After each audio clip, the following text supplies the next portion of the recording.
I'm Tyler, the baritone. I'm Robbie, the cellist. I'm Emma, the violinist. I'm Matthew, the bassist. I'm Cassandra, the ensemble manager. And I'm Alex, the percussionist, and we are the board of Alinéa.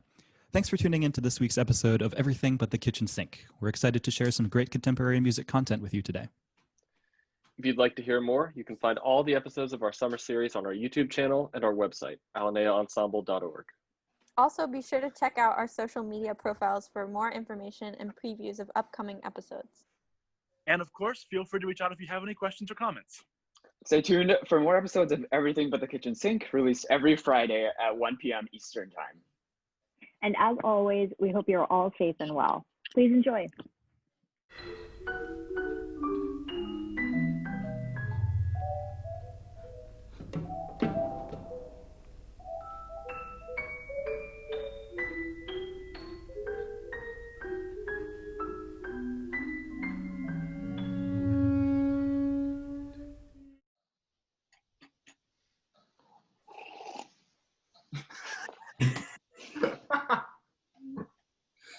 Hey, what's up? Hey. Hello. Hello. Hello. Hi, everyone. Hi. Hello. Of all the backgrounds, you've got the best. I really dig the book vibe. I love it. I was going to say. That's very kind. I'm Tim, obviously. You've all invited me here, so I think you probably know as much as you need to know. Sorry, we have a very flaky Wi-Fi connection this afternoon. So No worries. We've all been dealing with it. We enjoyed your quarantine playlist. It's funny seeing all the names of people we're interviewing in your playlists. How have you guys been spending quarantine other than making playlists? What's been? My time has been super full. I'm a family man, so I've got 2 kids. So we're doing kind of weird surrogate education thing for them. My work is still coming in. I've always freelanced and worked from home, so in some ways this is situation normal. And I've been pretty fortunate. There's still stuff coming in, not so much from the writing point of view, but I do some copy editing as well, and that work hasn't dried up. So my time is actually pretty full. I hear people talking about, I'm learning a language, I'm reading much more, and I'm like, I'd like some of that, please. What's nice is that, I think a lot of musicians have felt so, in isolation, have felt so out of sorts with just feeling useless, feeling like we don't have a trajectory amidst all this. So it's nice that you've still managed to keep some semblance of structure, and that this is not normal, but still resembles some semblance of normal for you. Yeah, and it resembles, it resembles normal. There's just more people in the house now. The nice thing about working from home was 6 hours in the day to myself, and that's gone out the window. We've kind of found a sort of rolling structure that I think works for all 4 of us. And in some ways, it's quite nice. I'd like to be able to go out and see my friends a bit more in between, but day to day, it's maintainable. So, yeah, I feel very lucky in that respect. And I'm sure the kids love having you home. Oh, yeah. Yeah, we were doing origami this afternoon. They're playing with their guinea pigs at the moment. So, if we get sort of invaded by rodents, then I apologize. I'm sure we'd all be happy to see guinea pigs. So Matt just finished Music After the Fall. He when we put this date out, he was like, "Oh, this gives me a good excuse to just run through and read everything." Absolutely. Yeah, about 11:40 for the noon Zoom call. I finally finished it. It's been on my list since you put it out, but this was finally like, now is as good as any. When we were formulating questions for this interview, we sort of wanted to talk to you about, just talking about music we have all these composers, many of whom you mentioned in the book, many of whom you mentioned on your blog, Liza Lim, Richard Barrett, etc. When you're talking to a composer about their music, how do you approach it in a way that, you can unearth the essence of what they're trying to say, but also allow them to say what they want and, unearth something that may not have been previously discovered in interviews and talks with these notable composers on which there's plenty of literature and discussion? I think we're, what we were curious about with all your writing is, where do you begin when you start with a composer whose music you either know or have heard before? When you start talking to a composer, where do you start? Oh my God. Well, it happens a lot because I get asked to write a lot of program notes and sleeve notes and all sorts of things that very often I know only a tiny bit about the composer, if at all. So I start usually with just research. I mean, find as much as I can about their work, about, listen to some things, and build up a picture from that of what I think they're about and what about their music interests me. And then it'll be a case of, if it's an interview, then going to that composer with some questions built around that set of things, those set of questions. But almost always it starts from the music. What sort of reaction do I have to it? Aesthetically, what do I think the composer is doing, or what about it interests me? Also, now that I've got this kind of very loose framework with Music After the Fall of different, thematic kind of ideas, quite often I'll look at another composer's work and see where it might fit within that, and see if that kind of, I like to avoid the obvious questions about, where do you get your ideas from, or what's on your desk at the moment. I try to pick out something weird, weird angle or an unusual angle, and try to get the composer to talk about that, because in my experience, particularly composers who've done a lot of these interviews, they're used to the same questions, and people do like to sort of be pushed to something slightly unusual, and that quite often gets a response. I do have in my pocket as well, I have a few, I have one or two kind of slightly quirky questions that I like to throw at people. My favorite is to say to a composer, okay, here's a middle C, what do you do next? And that's actually, that quite often gets to the heart of how they're making moment by moment musical decisions, and it gets to something about their aesthetic. And very often composers go, well, I wouldn't start there. But it's always something that kind of thing always throws up an interesting answer. So it's useful to have one or two of those, in your pocket that you can use. Absolutely. Have you? Is there a composer or somebody you've chatted with who, you, after listening to music, you thought, I expect this, or this is sort of like what or who I expect them to be, and then met them, talked to them, and got something completely different? Like, anybody stick out? No, there are composers who are I've found much more reticent about their work, and some who are much more keen to talk about it. I mean, Chaya Chernovin is great fun to talk with. And we've had some really long and complicated and really involved discussions about her work. That in the way that she does, they go into really peculiar metaphorical places that when you listen back to the tape, you go, what? And they're great. I love talking to her. Other composers, I've done things with composers, I'm not going to mention names, but where, on stage even, we've been doing a discussion and they just have very short yes, no answers. And you're like, oh God, right, I've got to dig deep here to really get them to open up. Because in those instances, I've come with an idea of what I think their work is about. And either it's been, yes, that is what I do, or it's been that's not what I do, and I'm not prepared to elucidate any further.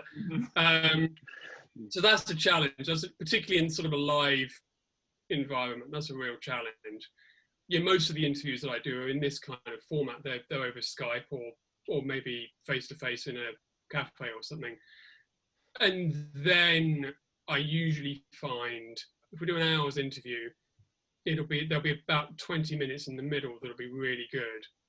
The first 20 minutes will be kind of gearing each other up and just kind of digging through those upper layers. And then the last 20 minutes, one or the other of us is starting to run out of energy. But there's usually a chunk of about 15, 20 minutes of gold in the middle. Absolutely. Yeah. We had a fabulous conversation with Chaya, and it's interesting to see her in like it's sort of not paired against, but put in light of other composers who are less metaphoric, right? There are some composers who are just structural, and they think about music as it is. And her music, while it does have that inherent structure to it, it still allows for so many metaphoric possibilities. Yeah, actually, she's someone I expected to be able to talk quite analytically about her work, and she doesn't at all, not naturally. Another composer, I guess, who sort of surprised me the first time we had a long conversation was Aaron Cassidy. And I met him first years ago talking about his second string quartet. And I did an article on that piece, and we sat in his studio, and the first thing that he showed me was this huge spreadsheet that was the work. And that he starts from, at that time anyway, he would start from a very kind of grid-like arrangement of the structure, and then he talked me through step by step all the kind of processes that he was doing to break that structure up. But listening to his music, I never would have thought that it came from this very kind of boxy, quite simple sort of underlying form. But then it just got more and more complicated the more we did to it. Yeah, I'm singing I Purples for for his week of the festival, and when you hear that piece, it feels like this just completely fluid mess of language. And then when you look at it, you realize this is immaculately structured. Everything is perfectly in order, exactly as it needs to be, but you don't get that from the piece. You just hear the mellifluality of language sort of back and forth between lines. Yeah, I mean that's a hell of a piece to be singing. Yes, it is. Yeah. So it's one of the really interesting things about your book is that you sort of, I mean, yes, we're of course talking about all these composers who are either in the academic field as we think of it, or as sort of like the mainstream contemporary music world. But you have this incredible ability to bring in these outside artists and composers who are very much, if not in the same vein, fighting for the same team, but whose experiments, whose projects we otherwise in sort of this like tunnel vision mainstream classical music wouldn't hear of. And I was curious, first off, where you find these composers, and then how you work about folding them into a sort of mainstream view of what we believe like contemporary classical music to be. Well, I find them, a lot of them I find just in my own musical encounters here in London. I mean, we do have, for the last decade or so, we've had a really strong underground experimental scene here in London, with venues like Cafe Otto and so on that have kind of fostered this. And it's an environment in which pre-improvisation and kind of the experimental edges of rock and pop and experimental classical music, and then sort of more traditional composed music all kind of come together and kind of mix in a similar space. And you get a lot of the same audiences appear at those, go to those gigs as well. And so some of it comes through concerts like that, and then word of mouth things, and then friends of friends and so on. And some of it is just following these threads. And if so-and-so says they're influenced by this composer or this artist, then I mean, it's now, online, it's very easy to kind of follow these influences up. If someone mentions a name somewhere, you can just bang it into Google and very often hear some of the work or learn a lot quite quickly. If I'd been writing the book 20 years ago, it would have been much harder to do this, and it would have been entirely based on things that I knew or had encountered personally firsthand. It's a lot better now. And then, recommendations that people send me. Jenny Gottschalk was really helpful. We both found out that we were writing similar books at basically the same time. Yeah, when I got my book deal, I wrote to her and said, I got this amazing news. And she said, yeah, I've got the same news. And it was really nice. I think our books were actually quite complementary because they're doing different things, but with similar repertories. But yeah, she was great in kind of opening me up to a lot of those more outsider, fringy things.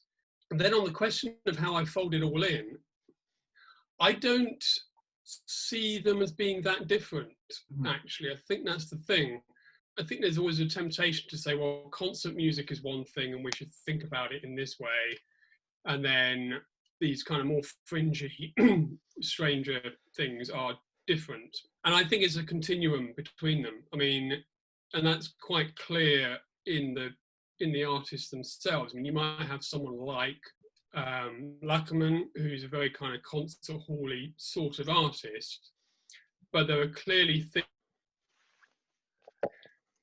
We lost you at Lackerman. Not for the first time. You're right, got lost. So yeah, if you think about a concert artist like Lackerman, and he's doing strange things with instruments and the way that you handle them, it's not hard to find artists, gallery-oriented musicians who are doing similar things. I mean, I saw the Namjoon Paik exhibition here in London just before lockdown, and you can look at this and think, well, okay, here's an artist doing something with a violin, here's a musician doing something with a violin. There's a common subject. Their approaches and their aesthetics might be different, but there's a common sort of theme there. And so a lot of music after the fall came out of building bigger and bigger, like, meta themes that I found that artists were doing. The idea of translation, for example, and transcription. Someone like Peter Ablinger is doing that in a very experimental context, but someone like Michael Finnessy is doing it in a much more notation concert hall kind of setting. And it seemed to me there was something common between that. Yeah. Michael is writing us a new piece on Cavafi fragments with Baltic folk melodies. Awesome. For percussion and baritone. So he's a dear friend. That'll be a fun piece. We're gonna have a fun time tackling that one.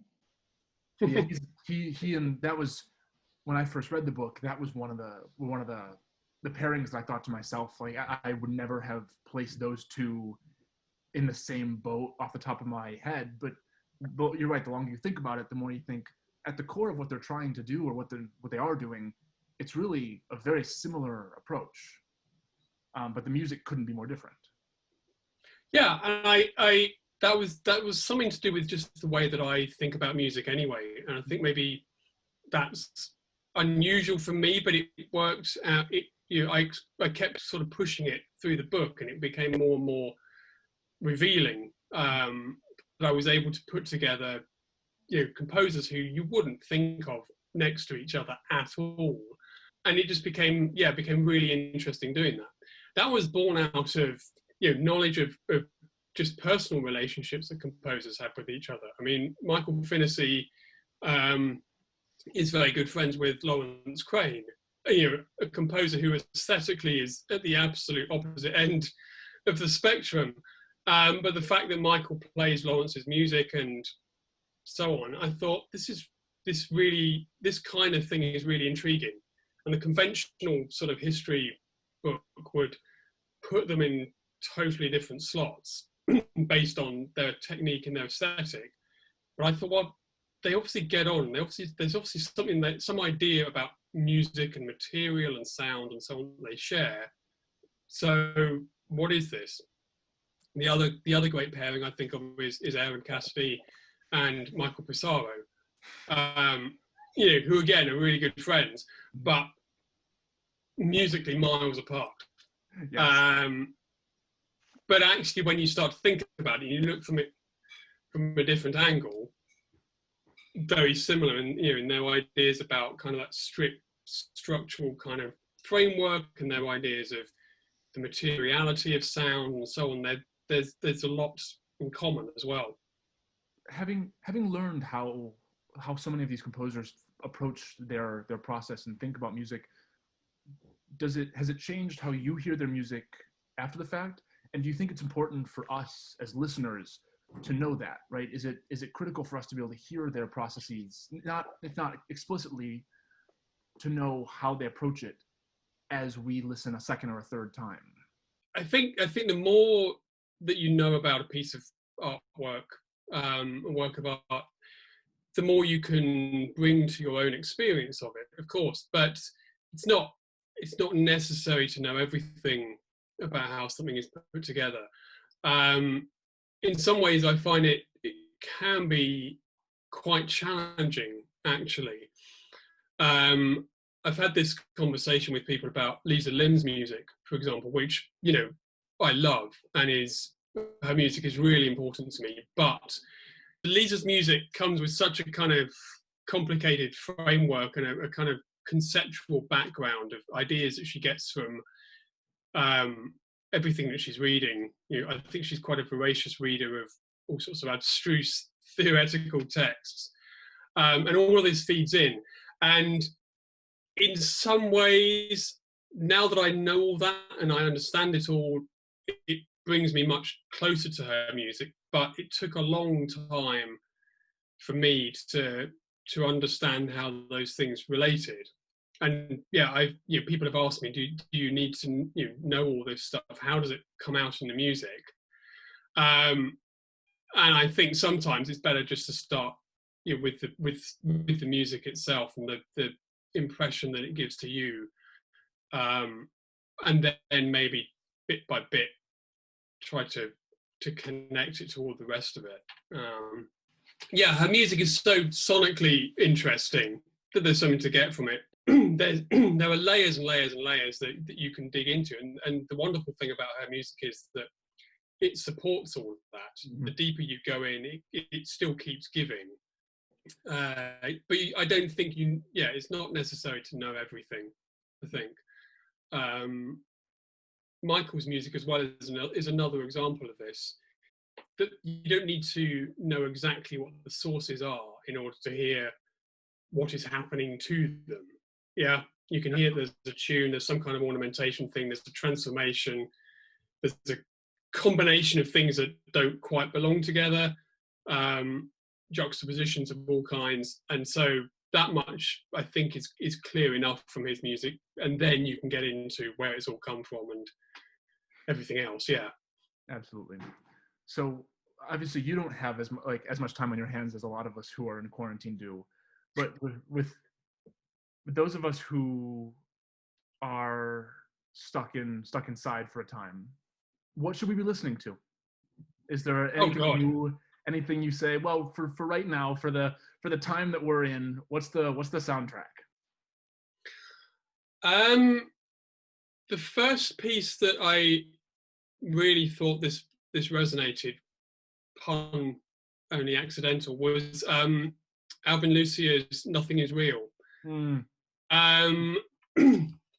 which Music Fabrique released kind of on about the first week of the global lockdown. And I thought this piece was, because it's about chambers and about being in a small space and then a big space that opens up and these weird connections, that kind of really affected me at the time. I'm trying to use what time I have. I'm trying to use it to listen to things that I wouldn't normally get around to. I've always meant to listen to the Vaughan Williams symphonic cycle, for example, and I've been doing that with only moderate enjoyment. I mean, I love some of his other music, and the symphonies I can't quite get my head around, but there's time for that. I've done a similar thing with the major John Coltrane albums, much more successfully, I have to say. I found that my listening has changed slightly as well, and I don't know if this is a consequence of lockdown or or something else. But in the mornings I'm giving my kids a sort of brief music history lesson while we do the washing up.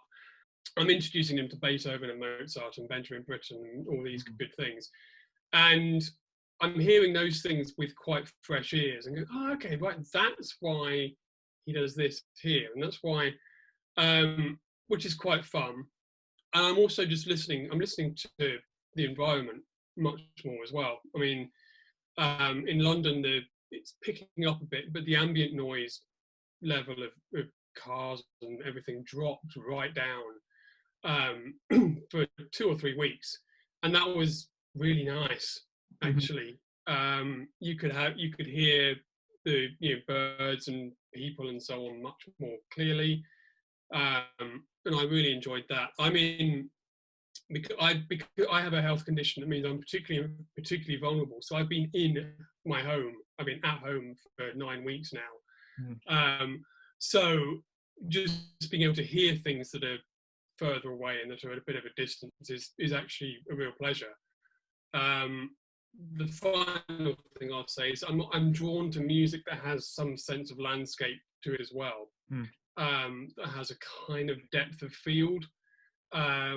So whether that's pop artists or rock artists, Beach Boys, for example, or Spiritualized, that have a kind of real depth of sound, or whether it's new music.